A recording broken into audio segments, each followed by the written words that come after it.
7:53 now. Good morning, everybody. I'm Liza Fromer. You're watching the morning show here on Global. And joining me now is Andrew Wallace. He's the web editor for Toronto Life magazine, joining us from their offices. Good morning. Good morning, Liza.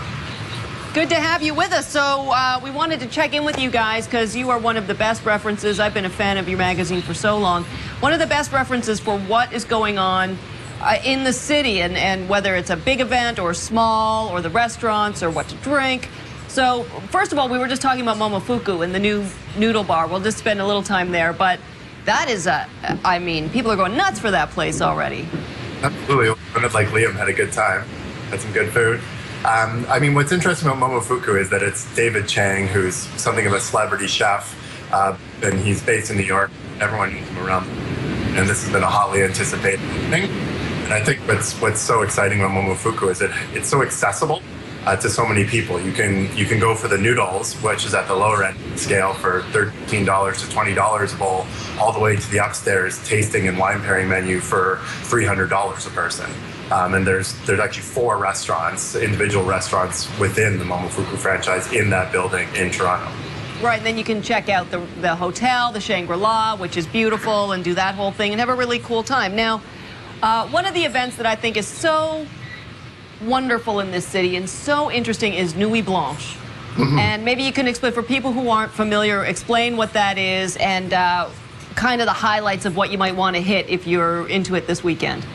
Okay, yeah, so Nuit Blanche is an all-night arts fair that happens once a year in the city, and there's art installations just covering the city. There's 5 zones, and we've picked out our top 20 picks on the website, which you can check out at torontolife.com.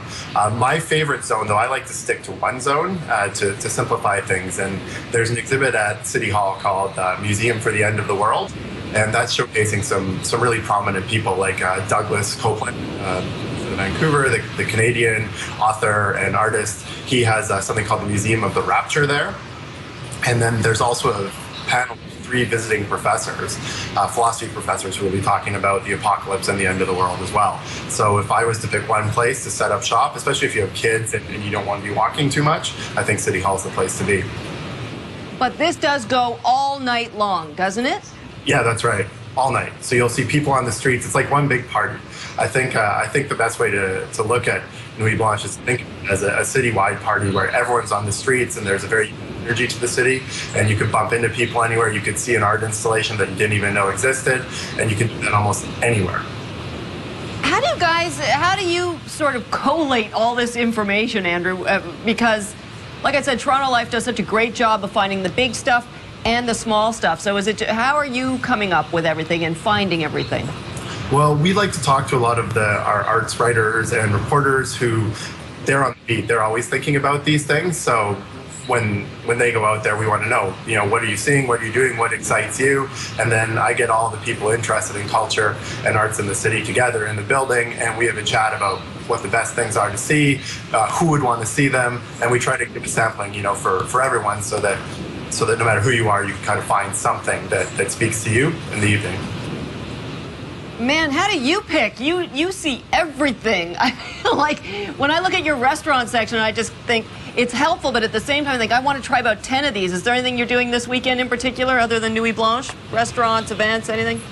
Oh, I think you got to go to Momofuku. You got to sit in the line, and if you want a quick noodle bowl, you got to get the noodle bowl. And if you're really ambitious, make a reservation and have the family-style dining that's really hot in the city right now upstairs. Awesome. Thank you so much, Andrew. Thank you. Andrew Wallace, the web editor for Toronto Life magazine, live from their offices. Have a great weekend.